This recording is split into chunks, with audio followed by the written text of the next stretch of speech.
bahwa banyak sekali KKNU yang punya simpati besar terhadap Pak Prabowo. Bagi kami Pak Prabowo ini top list, jadi prioritas paling utama karena ada kesamaan-kesamaan visi.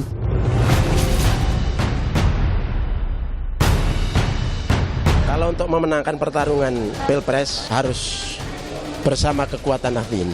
Untuk kekuatan Nahdien maka figur Nahdien harus tampil di situ.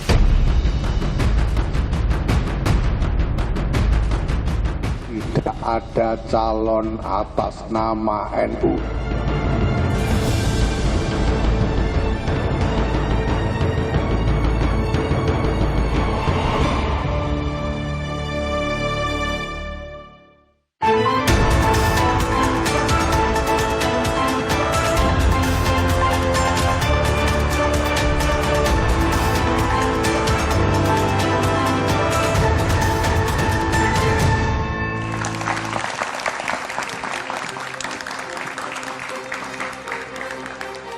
Selamat malam saudara. Nahdlatul Ulama atau NU tiba-tiba jadi incaran dan juga rebutan organisasi Islam terbesar di Indonesia bahkan di dunia, didekati dari kanan dan juga kiri. Pasalnya, suara NU dianggap akan menentukan kemenangan di pemilihan presiden tahun depan. Pengurus besar Nahdlatul Ulama PBNU jauh-jauh hari sudah menegaskan tak mau terlibat dan ikut-ikutan di ajang demokrasi 5 tahunan. PBNU juga melarang semua pengurus dan juga anggotanya menggunakan organisasi untuk kepentingan kontestasi. Meski demikian, masih banyak politisi dan berbagai koalisi yang berusaha merebut hati anggota organisasi yang identik dengan sarung dan juga peci. Caranya beragam, mulai dari mendekati figur hingga mengajak koalisi partai yang dianggap representasi dari organisasi ini. Mengapa suara NU diperebutkan? Benarkah suara NU akan menentukan kemenangan? Kita akan bahas bersama dengan sejumlah narasumber pada malam hari ini. Selamat datang dan selamat malam Ahmad Saroni, Bendahara Umum Partai Nasdem. Selamat malam. Selamat malam dan selamat datang juga Muhammad Hanif Dahiri, Wakil Ketua Umum PKB. Selamat malam. Selamat malam, Assalamualaikum. Waalaikumsalam. Selamat malam dan selamat datang juga Mas Edi Suparno, Sekjen Partai Amanat Nasional. Assalamualaikum. Waalaikumsalam. Dan juga selamat malam, juga selamat datang untuk Habibur Rahman, Wakil Ketua Umum Partai Gerindra. Assalamualaikum. Waalaikumsalam. Juga teman-teman mahasiswa dari Universitas Pancasila, Universitas Budi Luhur, Unika Atma Jaya, Politeknik Negeri Jakarta, Universitas Negeri Jakarta, dan Universitas Indonesia. Saudara, inilah Dua Arah. Saya Liviana Charlisa.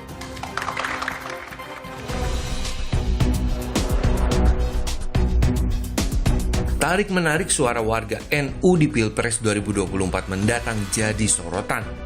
Yang teranyar, pertemuan Capres Koalisi Indonesia Maju, Prabowo Subianto dengan Yeni Wahid 6 September lalu. Pertemuan keduanya memancing spekulasi bahwa sepeninggal PKB, Koalisi Indonesia Maju sedang mengincar suara Nahdliyin. Bahkan Putri Presiden keempat RI yang juga tokoh NU disebut-sebut akan mendampingi Prabowo di Pilpres 2024 mendatang. Saya katakan di mana-mana adat kita, budaya kita adalah musyawarah. Jadi saya tentunya dengan kawan-kawan dari tim saya, koalisi saya akan terus musyawarah, kita akan cari yang terbaik. Bagi kami Pak Prabowo ini top list, jadi prioritas paling utama karena ada kesamaan-kesamaan visi. Nama lain yang disebut berpeluang mendulang suara Nahdliyin adalah Erick Thohir. Diusung Partai Amanat Nasional, Erick dikenal dekat dengan kalangan NU. Salah satunya terlihat saat dia didapuk menjadi Ketua Panitia Harlah 1 Abad NU tahun ini. Izin Bapak Presiden, hari ini saya memakai baju Banser NU. Tentu ini adalah sebuah titipan, tetapi ini adalah simbol bagaimana Nahdliyin bila diberi kesempatan, insya Allah Nahdliyin siap berkarya untuk nusa dan bangsa. Besarnya suara warga NU wajar jadi pertimbangan partai koalisi dalam memilih capres ataupun cawapresnya. Dan bukan tidak mungkin saling rebut suara pemilih Nahdliyin bakal terjadi. Bahkan sebelum akhirnya Anies memilih Caimin sebagai cawapresnya, nama Hovifah Indar Parawansa serta Yeni Wahid sempat pula masuk dalam radar koalisi perubahan. Dan kuat diduga itu sebagai upaya mengamankan suara pemilih NU khususnya di Jawa Timur saat Pilpres nanti. Hal senada juga jadi pertimbangan koalisi partai pendukung Capres Ganjar Pranowo. Selain nama Sandiaga Uno, nama Yeni Wahid kembali masuk dalam radar Cawapres Ganjar.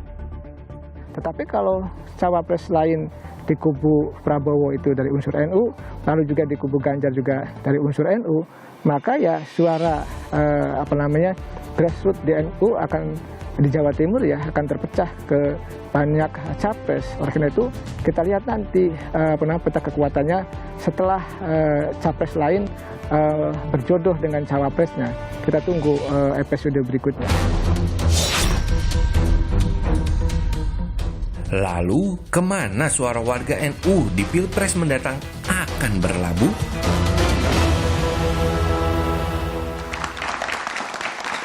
Kemana suara warga NU akan berlabuh di Pilpres nanti? Kita juga kehadiran panelis pada malam hari ini Ahmad Hoirul Umam, Direktur Eksekutif Indo Strategik. Mas Umam, selamat malam. Selamat malam, Mbak. Berebut suara NU itu jadi tema kita pada malam hari ini. Pertanyaan pertama untuk Mas Habib. Jadi setelah ditinggal Caimin dan juga PKB langsung bertemu dengan Mbak Yeni dan juga Bu Sinta. Artinya apakah seberapa penting NU bagi Pak Prabowo?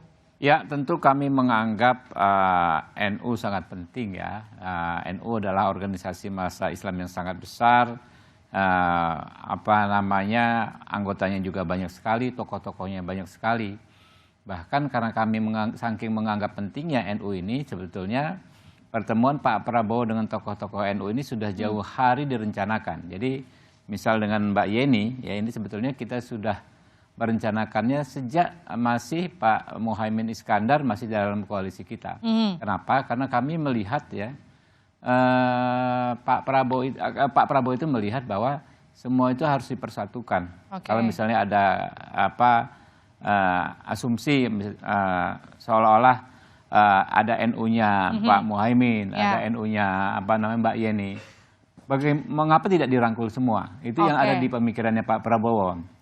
Tapi gini, kenapa kalau... Ya makanya nanti dulu, jangan potong. Tetapi ketika terjadi pertemuannya setelah Gus Muhaimin ke Pak Anies, ya nggak ada masalah juga, ya kan? Masa gara-gara kita jadi nggak ketemu Mbak Yeni, kan malah itu yang bermasalah gitu kan. Jadi nggak ada masalah. Jadi bukan Mbak Yeni itu datang setelah Caimin kabur? Makanya kan apa yang saya jelaskan tolong disimak di awal ya. Jadi pertanyaan Anda itu mesti di awal sebelum saya menjelaskan tadi. Udah clear saya jelaskan itu direncanakan jauh-jauh hari. Ya, kami ingin merangkul semuanya. Ya NU-nya Muhaimin, ya NU-nya Mbak Yeni atau NU-nya misalnya ya ada elemen-elemen lain gitu kan. Kita ingin kalau bisa bersatu, kenapa tidak? Gitu.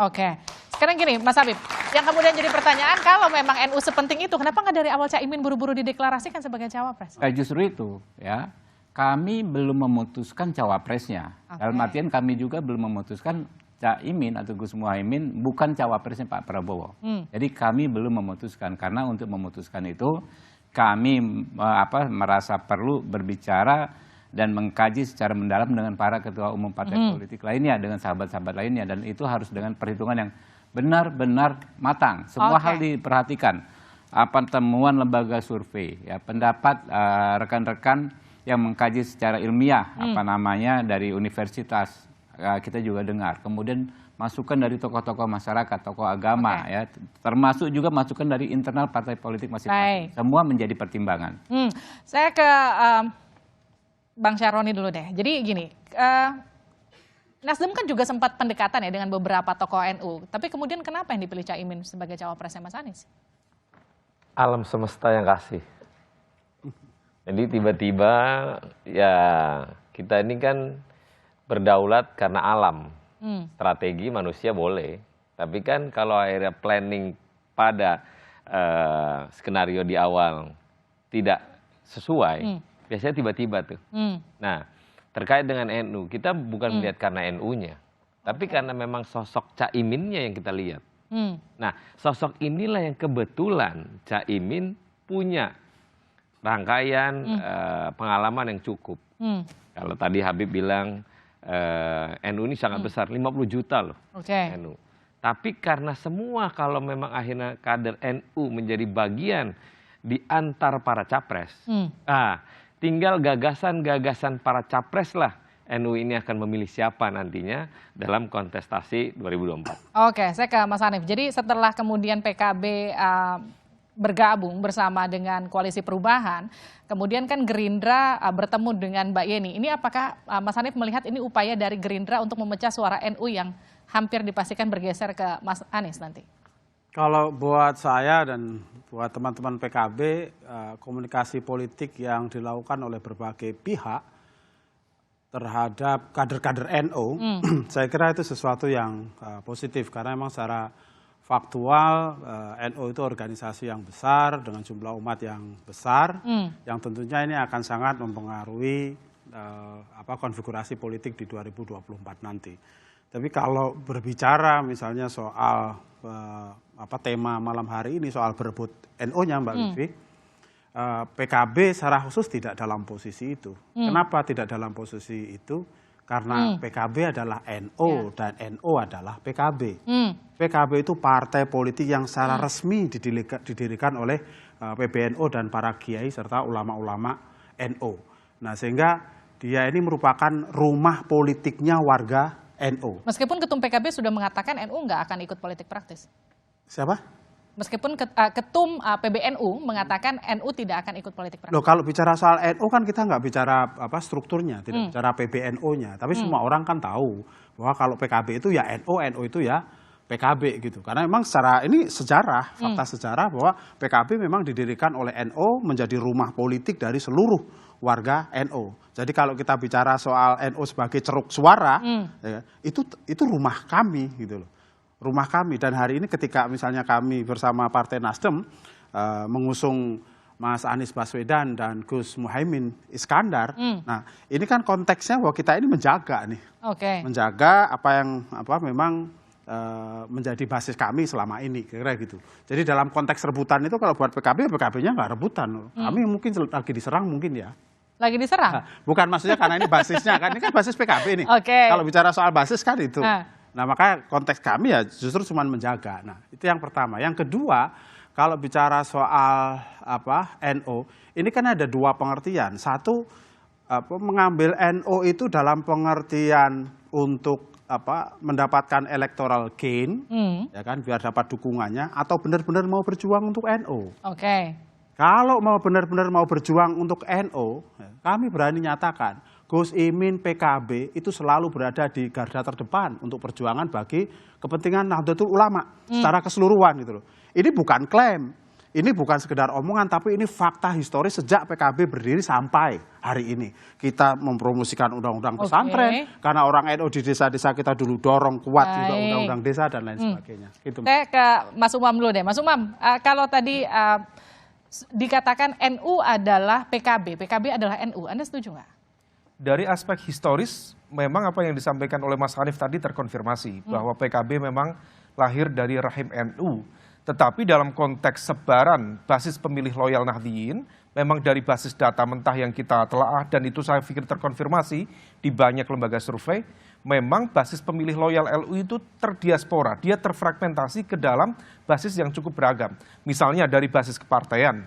Dari data mentah kita, itu basis loyal NU itu juga ada yang terbesar justru di PDIP, di angka 22%. Di nomor 2 ada Gerindra di angka sekitar 16%. Di PKB ada di angka sekitar 15%. Nah, kemudian selanjutnya, jadi dia mengalami sebaran secara merata. Tetapi dalam konteks klaim ke NU-an, memang barangkali PKB bisa memiliki hak untuk melakukan itu, meskipun tentu tantangannya cukup beragam. Nah, dalam konteks ini semua pihak perlu melihat, terutama dalam konteks komposisi capres-cawapres. Bagaimanapun juga Anies Muhaimin sudah deklarasi, jika kemudian hal itu tidak direspon dengan misalnya mempertimbangkan variabel Nahdliyin, maka besar kemungkinan akan terkonsolidasi di satu nama. Dalam konteks ini adalah Muhaimin Iskandar sebagai representasi Nahdliyin. Tapi secara umum NU relatif memiliki karakter yang cukup beragam per hari ini. Konsep sami'na wa ata'na, apa yang dikatakan oleh kiai, kemudian dijalankan oleh para santri dan juga kaum Nahdliyin, barangkali ada sedikit pergeseran. Artinya apa? Ada aspek literasi politik masyarakat Nahdliyin yang memang lebih tinggi, lebih kritis, lebih independen. Dan ini yang kemudian menjadi tantangan dari misalnya Anies Muhaimin, dari Nasdem dan juga PKB, karena bagaimanapun juga misalnya 1 tahun kemarin Mbak Livi, yang dijual habis itu adalah nama Pak Prabowo. Bagaimana kemudian Caimin, PKB, memfasilitasi secara terbuka masuk ke simbol-simbol pesantren, ke kiai-kiai sepuh, ke jaringan-jaringan santri, yang kemudian penerimaannya cukup positif, tetapi kemudian ketika ada perubahan yang begitu cepat, bisa jadi kemudian memunculkan kebingungan dengan klaim, dengan judgement, dengan argumen apa perubahan itu bisa dikomunikasikan. Nah ini yang kemudian perlu diuji. Oleh karena itu saya pikir hampir semua lembaga survei belum ada yang secara serius meletakkan satu simulasi nama Anies Muhaimin selama ini. Nah oleh karena itu bagaimanapun juga tantangan yang lain, soliditas elektabilitas PKB memang belum linear dengan elektabilitas Caimin. Ini yang kemudian menjadi tantangan serius. Tetapi kemarin memang Caimin belum pada satu posisi dia mendapatkan spotlight. Sekarang sudah dideklarasikan, barangkali ada insentif elektoral pasca mendapatkan spotlight. Tapi belum ada satu basis data, mungkin barangkali 2 minggu, 3 minggu, maksimal 1 bulan pasca deklarasi bisa kita uji dalam survei. Betul nggak suara NU geser ke Ya, Anies tentu Imin kita bisa mengukur seberapa kuat basis insentif elektoral misalnya Caimin kepada Mas Anies, atau sebaliknya dalam konteks konsolidasi kekuatan Nahdien. Oke, Mas Edi, PAN itu kan identik dengan Muhammadiyah, tapi kenapa mendekati Erick Thohir yang kemudian sekarang secara terang-terangan dia lagi PDKT ke NU? Tapi nanti dijawabnya sejenak di Dua Arah.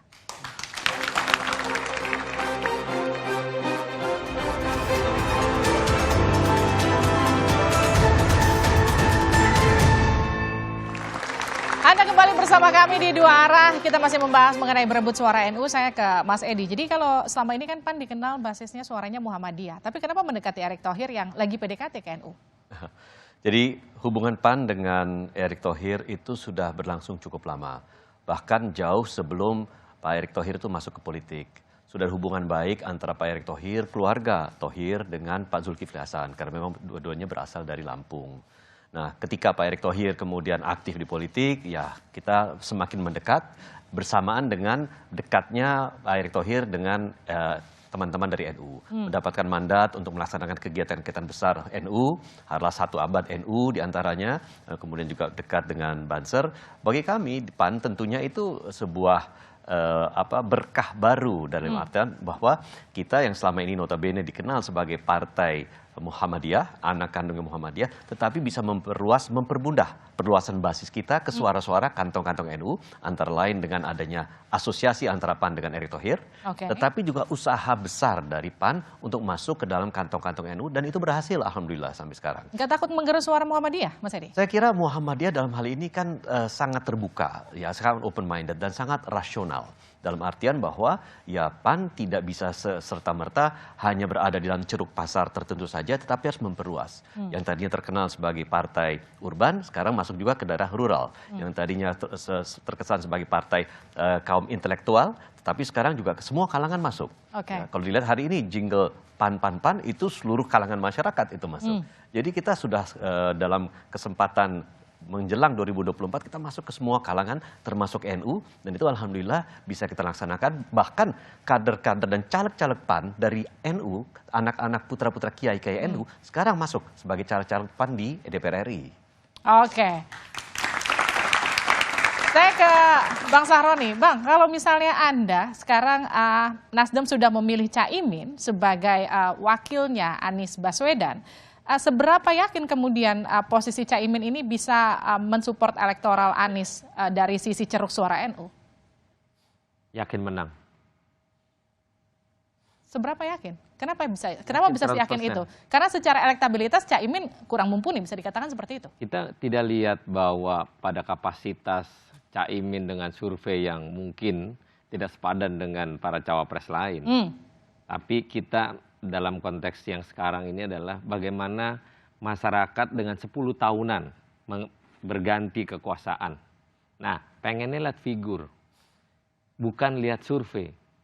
Masyarakat ini kan yang di level di bawah, dia tidak selalu melihat survei, ngelihat figur. Dua-duanya figur yang cukup kuat. Yang satu akademisi, yang satu piawai. Nah, inilah yang akan dipertontonkan kontestasi kepada masyarakat. Masyarakat yang menilai, maka itulah yang dikategorikan kalau dibilang pecah NU, saya rasa enggak. Itu yang saya tanyakan, kenapa? Karena gini, Caimin itu kan bukan satu-satunya representasi tokoh NU, ada Mahfud, ada Mbak Yeni Wahid, ada kemudian Khofifah juga yang kemudian ada banyak pilihannya. Kenapa kemudian Caimin yang dipilih? Sama seperti partai politik lain, kan ada sosok tokoh yang mewakili. Tapi kan karena ini merasa menganggap bahwa seolah-olah punya para pihak, Indonesia ini kan 270 juta orang, maka semua masyarakat bisa menentukan pilihannya bukan karena landasan NU saja, tapi secara umum mereka melihat para capres dan cawapres yang mumpuni, yang punya kualitas, yang memang mereka tahu kapasitasnya. Bukan karena Mbak Khofifah nggak mau, Bang Syaroni? Enggak, Mbak Khofifah memang NU juga, tapi kan ada sesuatu hal yang mungkin akhirnya karena sudah ada perwakilan NU ya sudah lebih tinggi, ada orang kan kita biasanya begitu. Oke, saya ke Mas Habib. Mas Habib, kalau selama ini kan ketika awal PKB adalah partai pertama yang mendukung Pak Prabowo, kita sama-sama ingat, tapi kemudian setelah itu kan kita juga lihat banyak safari-safari yang kemudian dilakukan Pak Prabowo, masuk ke satu pesantren, ketemu satu pesantren lain. Itu kan juga salah satu hal yang dibawa oleh PKB dan juga Caimin kala itu ketika bersama dengan Gerindra dan juga Pak Prabowo. Ketika sekarang PKB sudah hengkang, itu kehilangan nggak bagi Gerindra? Ya, sebetulnya bahkan sebelum kita bersama dalam Koalisi Kebangkitan Indonesia Raya, Pak Prabowo sudah keliling ke pondok-pondok pesantren. Bahkan sejak zaman beliau masih aktif di dinas militer, sejak komandan batalion, atau bahkan sejak perwira remaja baru lulus akabri mau ke tim-tim pasti ke kiai-kiai dulu. Artinya minta didoakan agar bisa menjalankan tugas dengan baik dan selamat. Ya. Jadi soal Pak Prabowo dengan NU itu bukan hal yang baru. Ya, itu hubungan yang teramat panjang sejak zaman orang tuanya, bukan sekedar orang tua, sejak zaman kakeknya beliau. Sudah memiliki hubungan yang sangat dekat dengan kakeknya Mbak Yeni Wahid, ya, orang tuanya Gus Dur. Ya. Begitu juga Pak Prabowo dengan Gus Dur juga sangat dekat. Ya. Begitu juga Pak Prabowo dengan Mbak Yeni dan Mas Faris, ya. Juga sangat dekat. Artinya ini bukan hal yang baru. Ya. Jadi kalau memang kita kemarin terbantu dengan PKB mengajak ikut berkeliling, ya tentu kita alhamdulillah terima kasih. Ya. Tapi kalau sekarang de facto PKB sudah dengan Mas Anies, bukan berarti kiamat dan game over juga buat kita. Nggak ada istilahnya kita patah semangat, ya. Namanya Pak Prabowo tetap terus optimis, ya. Karena memang kita ini kan memperjuangkan gagasan, ya, menjual gagasan, ya, menjual ide-ide bagaimana Indonesia ke depan. Itu yang membuat Pak Prabowo dan kami tetap bersemangat. Mas Habib, kalau gini, ditinggal PKB kemudian menggelar pertemuan dengan Mbak Yeni dan juga Bu Sinta, bisa dikatakan gini, nggak apa-apa PKB-nya lepas, yang penting NU tetap di tangan, boleh nggak dibilang gitu? Ya itu yang saya bilang sejak awal, ya, acara ini, bahkan tadi di beberapa TV lainnya, ya, kita itu menginginkan semua elemen di NU sebisa mungkin ke kita, ya. Jadi nggak perlu dipertentangkan, ditinggal Caimin kita mendekati Yeni, nggak ditinggal Caimin pun kita mendekati Yeni dan elemen-elemen yang lain gitu loh. Itu memang politiknya Prabowo banget, politik merangkul setiap elemen. Saya ke Mas Hanif, mungkin nggak kalau tadi Mas Habib katakan elemen-elemen di NU semuanya ke Pak Prabowo, mungkin nggak sih begitu? Ya, tadi Mas Umam kan sudah menyampaikan bahwa terjadi diaspora politik kalau bicara mengenai kantong-kantong Nahdlatul Ulama atau kaum Nahdien, ya. Tapi juga kalau dari survei-survei kita lihat bahwa porsi kaum Nahdien yang ke PKB ini kan juga jumlahnya sangat amat signifikan. Yang kedua, party ID atau loyalitas, keistiqomahan dari warga NU ke PKB ini kan juga luar biasa dari waktu ke waktu, dari pemilu ke pemilu. Kita bisa lihat rekor PKB dari satu pemilu ke pemilu yang lain sampai hari ini kan terus meningkat. Gitu. Insya Allah nanti di 2024 nanti juga akan meningkat. Yang ketiga, kalau buat PKB, NU itu tidak dilihat semata-mata sebagai lumbung suara. Kalau buat PKB, NU itu ladang hikmah, ladang pengabdian. Makanya kita tidak melihat NU itu hanya semata-mata sebagai alat kayak gitu, ya. Biar bisa menang misalnya. Pasti kalau kontestasi pikirannya ada begitu. Tapi kalau buat PKB kan lebih dari itu. Karena pengabdian kami itu ya untuk keluarga besar Nahdlatul Ulama dan untuk bangsa dan negara Indonesia. Kan itu tuh satu tarikan nafas lah ya untuk NU, ya untuk Indonesia. NU Islam Indonesia itu kan selalu begitu gitu. Nah, jadi dalam proses-proses politik ini tentu saja PKB ya menurut saya ya benar-benar bukan hanya sekedar melihat NU sebagai ceruk suara, tapi juga representasi dari perjuangan politik Oke, yang kita lakukan. nah gini Mas Hanif, kalau dikatakan gini, ketika kemarin bersama dengan Pak Prabowo, PKB merapat ke sana, tapi Caimin tak juga kunjung dideklarasikan sebagai cawapres, kemudian sekarang langsung dideklarasikan bersama dengan Anies Baswedan, bisa nggak sih ngomongin gini, kalau misalnya memang yang diharapkan itu adalah ceruk suaranya NU di PKB, bukan Caimin ya? Ya sebenarnya kan dalam hampir tiap pemilu itu kan NU atau kader-kader NU itu kan menjadi perbincangan. Tapi masalahnya ini hanya jadi perbincangan saja atau gimana gitu. Nah ketika Pak Anies Baswedan bersama Nasdem kemudian berkoalisi dengan PKB dan mengusung Pak Anies dan Gus Muhaimin, nah ini kan lalu orang jadi rame lagi bicarakan mengenai kader-kader NU. Artinya kan tampilnya Gus Imin sebagai calon wakil presiden bersama Mas Anies Baswedan ini kan jadi seperti melempangkan jalan bagi kader-kader NU ya untuk dihitung dalam politik nasional kita. Nah dengan demikian maka ya kalau buat kita hari ini ya kan yang benar-benar sudah sudah berpasangan ya kan. Mudah-mudahan nanti ini sampai dengan pendaftaran pemilu lancar-lancar gitu. Nah ini kan baru Gus Imin gitu. Jadi ya saya kira ini juga satu hal yang penting lah bagi kaum Nahdien karena Gus Imin ini bukan hanya sekedar asosiatif dengan NU, tapi beliau ya lebih dari sekedar NU. NU-nya 24 karat lah kira-kira. Nah ini kemudian kalau versinya Mas Hanif, Caimin itu kan dianggap NU-nya 24 karat. Tapi kan kalau hasil survei Litbang Kompas, saya ke Bang Syahroni, itu kan menunjukkan bahwa suara NU itu sebenarnya dominasinya masih terpecah ke PDIP dan juga ke Gerindra. PKB itu masih di urutan ketiga. Bisa nggak sih dikatakan jangan-jangan salah pilih nih Nasdem memilih PKB dan juga Caimin sebagai pendampingnya Anies? Tapi dijawabnya saja dah di dua.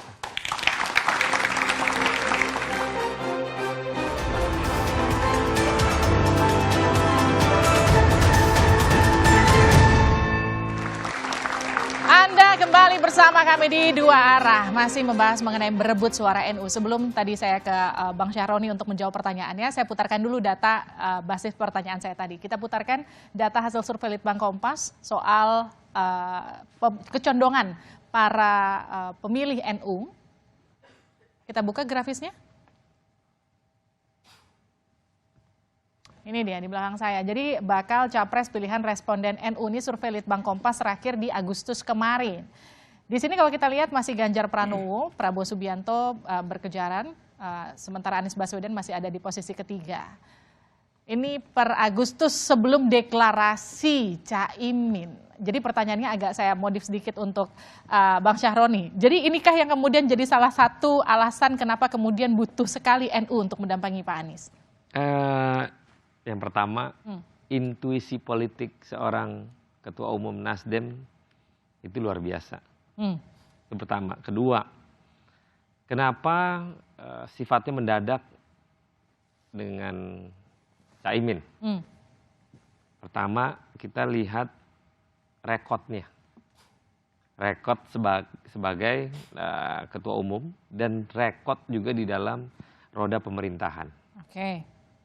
Yang ketiga, dalam kapasitas Caimin dan menjadi satu dengan Anies Baswedan ini adalah satu faktor yang saling mendukung. Yang tadi saya sampaikan di awal bahwa ini antara akademisi dengan piawai. Kita jangan melihat bahwa seolah-olah NU menjadi bagian dalam prosesi kontestasi para capres nanti.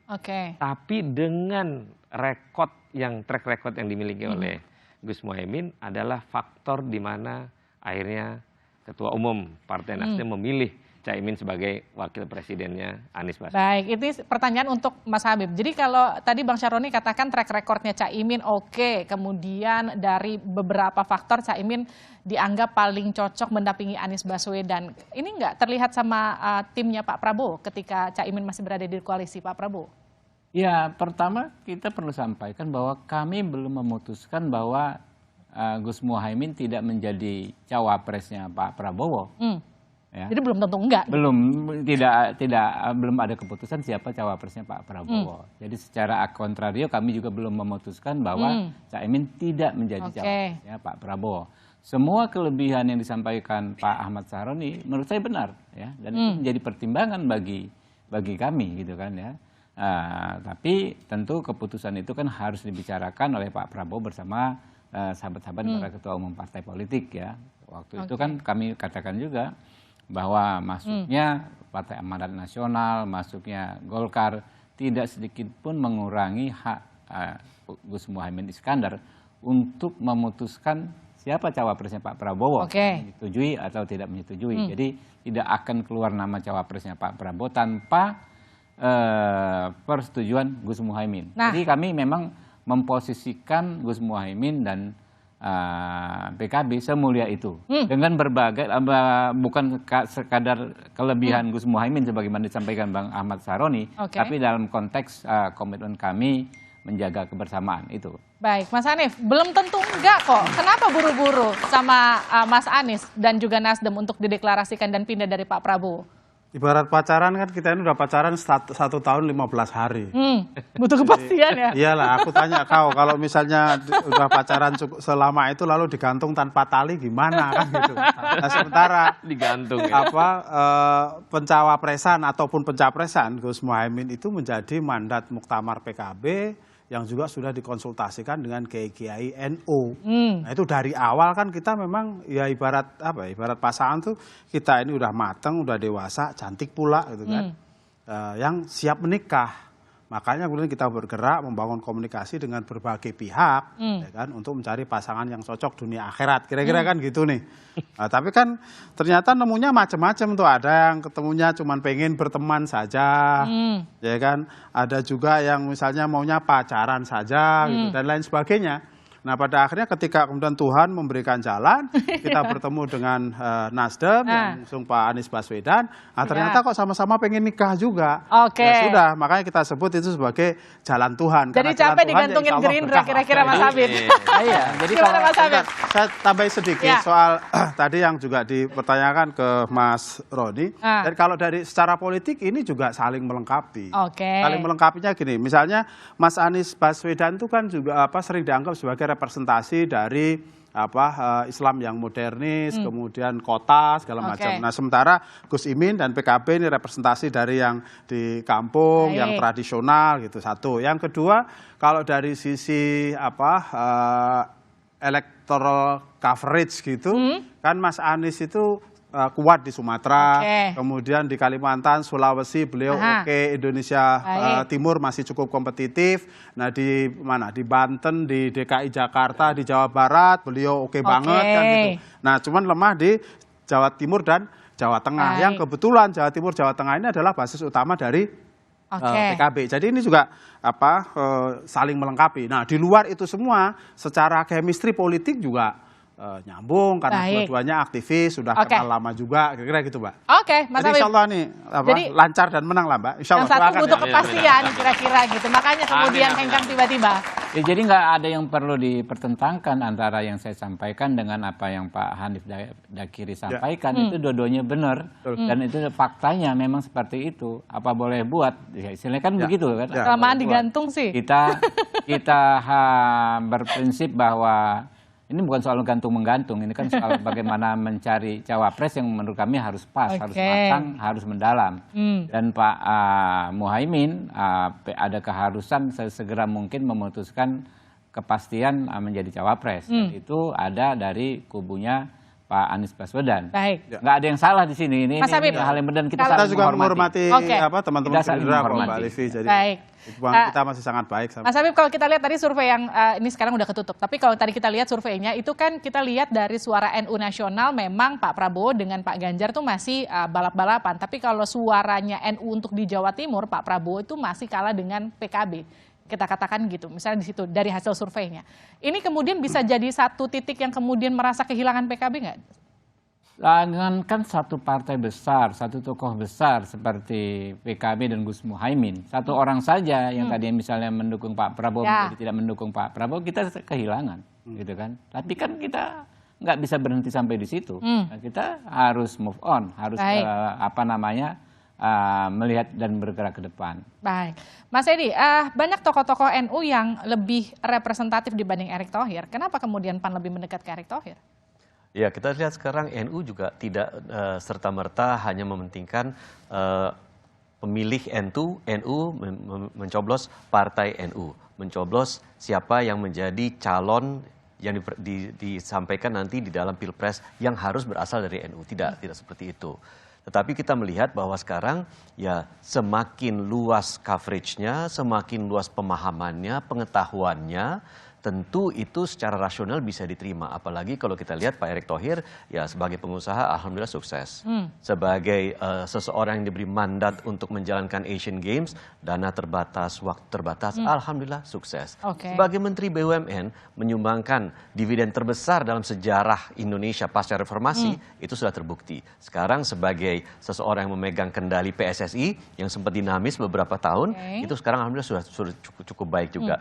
Jadi saya lihat prestasi itulah dilihat, bukan ke NU-annya gitu loh. Dan jadi saya pikir itu menjadi tolak ukur yang sangat penting. Dan jangan lupa NU yang kita bahas itu tidak hanya sekedar NU Jawa Timur, NU Jawa Barat juga berbeda, NU Banten berbeda. Gitu. Nah, jadi saya kira ceruknya itu masih sangat luas dan sangat terbuka untuk siapapun, baik itu PAN, Erick Thohir atau partai dan sosok manapun. Baik, Mas Umam.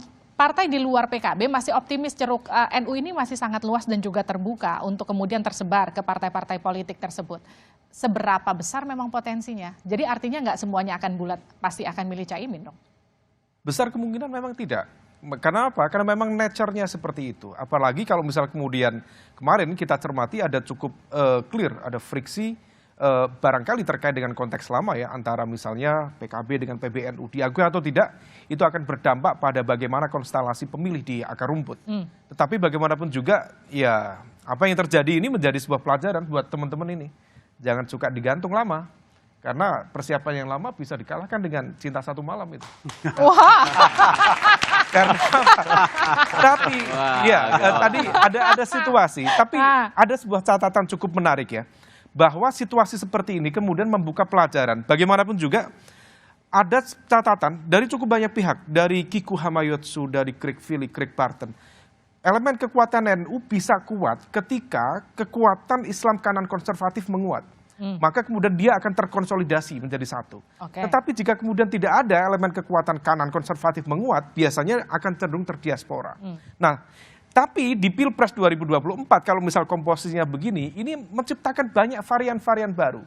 Kalau misal PKB dianggap sebagai representasi dari kekuatan Islam moderat dari Nahdlatul Ulama, kemudian kalau misal betul kemudian PKS masuk di sana yang selama ini di stereotip sebagai representasi dari kekuatan Islam kanan konservatif, ini akan menjadi sebuah varian baru. Sama dengan yang ada di kelompoknya Pak Prabowo, misalnya Mas Erick, meskipun kemudian ada stereotip seolah-olah, mohon maaf Mas Edi, NU naturalisasi. Nah, tapi ini kan varian baru. Kenapa? NU mungkin ya agak setengah misalnya, Muhammadiyah bukan. Tapi kemudian menjadi varian baru, barangkali namanya Nahdlatul Muhammadiyin. Setengah dari NU, setengah Muhammadiyah. Nah, oleh karena itu ini menjadi sebuah laboratorium politik, tetapi yang memang betul, tadi pertanyaan terakhir disampaikan Mbak Livi, Pak Prabowo harus mengantisipasi itu. Karena lepasnya PKB dari kubu Pak Prabowo bukan semata-mata 10% PKB, tetapi ada ceruk yang cukup besar. Ingat ya, di 2019 Pak Prabowo itu kalah dengan Pak Jokowi di Jawa Timur itu sekitar 8 juta. Di Jawa Timur. Di Jawa Tengah kalahnya Pak Prabowo dari Pak Jokowi itu di angka sekitar 11 juta.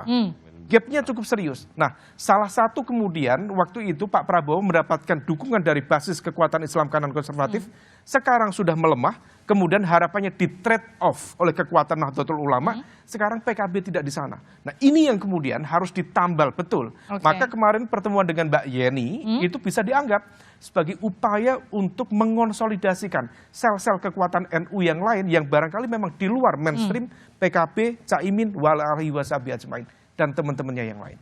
Tapi kemudian jadi pertanyaan gini, ini kan ceruk suara justru dominannya kan di Gen Z dan juga milenial lebih dari 50%. Tapi kenapa ceruk suara NU masih diperebutkan oleh partai politik? Nanti kita kembali saja dari Dua Arah.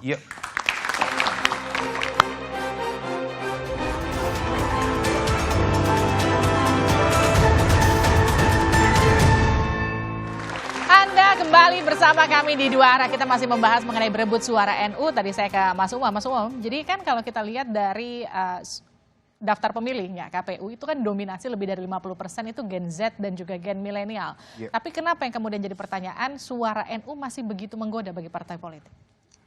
Faktornya cukup beragam. Pertama, dari sisi magnitude, memang dari basis pemilih di Indonesia itu yang mengidentifikasi dirinya bagian dari NU atau merasa baik secara jam'iyah maupun jamaah itu cukup besar. Ada di angka 44 sampai hampir 50%. Dan kalau misal di convert itu bisa mencapai sekitar 80 juta. Dan kemudian di saat yang sama ada tradisi tadi, sami'na wa ata'na. Apa yang kemudian konsep patronase dalam relasi hubungan kiai dan santri itu cukup kuat. Sehingga kemudian itu begitu memudahkan untuk mencari vote getter. Jadi apa yang disampaikan, apa kemudian di lapangan begitu mudah bisa dikonversi. Tetapi di saat yang sama tadi ada faktor ketika kemudian menggunakan dukungan NU begitu mudah untuk memenangkan pertarungan wacana, terutama terkait dengan konteks isu ideologis. Di Indonesia, apa yang kemudian menjadi dukungan oleh NU itu seolah juga bisa menjadi garansi, terutama bagi teman-teman kelompok non-Muslim. Seolah kemudian dari manapun, dari Katolik, dari Protestan, Hindu, seolah kemudian NU memberikan endorsement, disitulah titik equilibriumnya. Nah oleh karena itu, tentu bukan NU sepihak, dalam konteks ini tentu Muhammadiyah juga harus di-acknowledge. Tetapi bahwa kemudian elemen Islam dengan kekuatan karakter yang moderate, karakter yang betul-betul wasatiyah itu kemudian seolah bisa menjadi penjaga jangkar untuk membawa titik aman sekaligus juga menjadi kunci kemenangan dalam elektoral ke Pilpres mendatang. Kalau tadi di segmen sebelumnya Mas Umam juga sempat mention ke timnya Pak Prabowo untuk berhati-hati di Jawa Timur dan juga Jawa Tengah terkait dengan basis suara dan kemudian itu juga tadi terlihat dari survei elektabilitas Litbang Kompas yang juga memang agak rentan di sana. Mas Habib, ada nggak strategi khusus untuk mengantisipasi itu? Ya tentu kita akan menyusun, sudah ada dan akan terus menyusun strategi ya terkait segala macam dinamika. Itu memang kami sendiri cukup percaya diri. Kalau Anda lihat survei Litbang Kompas mungkin nanti bisa ditampilkan yang afiliasi ke partainya. Ternyata boleh sambil dibuka. Ya, kita lihat ya. Kita lihat itu dukungan suara dari kaum Nahdien itu 2 kali lipat ke Gerindra daripada ke PKB bahkan. Ya, 19,9%, PKB 10,2. Artinya kita nggak modal nggak modal kosong gitu kan ya. Kalau kita ingin terus ya itu 19,9, PKB 10,2. Tapi di Jatimnya masih kalah dari PKB ya, itu. Kita kan bicara tingkat nasional ya. Ya.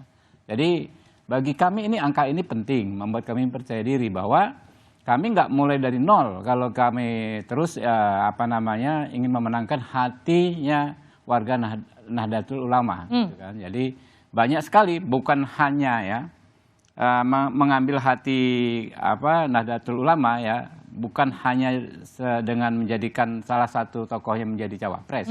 Itu mungkin bisa kita kaji, tetapi banyak hal lain ya. Pak Prabowo keliling ke kiai-kiai. Ya kami juga punya kader-kader di Jawa Timur yang memang terah NU. Ya ada Imron Amin itu di Madura itu cucunya Syekhona Khalil. Nah itu juga saya tadi jangankan di Maduranya tokoh ini ya Imron Amin ini di Cakung saja itu dukungannya luar biasa. Jadi sebenarnya ngelepas PKB juga nggak apa-apa ya udah. Bukan nggak apa-apa, itu dia ya. Jangan pertentangkan. Bukan nggak apa-apa.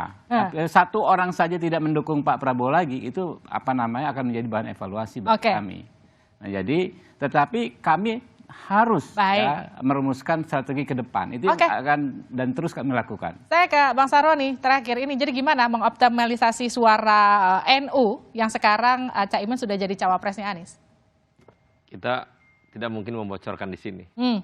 Cara untuk memenangkan pertarungan nanti setelah resmi baru kita akan beberin bagaimana langkah untuk memenangkan Anies Caimin. Tapi cukup optimis ya Nasdem ya? Sangat optimis, bukan kepedean, tapi ini adalah langkah pertama mewujudkan Indonesia memiliki pemimpin masa depan yang kiranya tidak banyak cengkuneknya.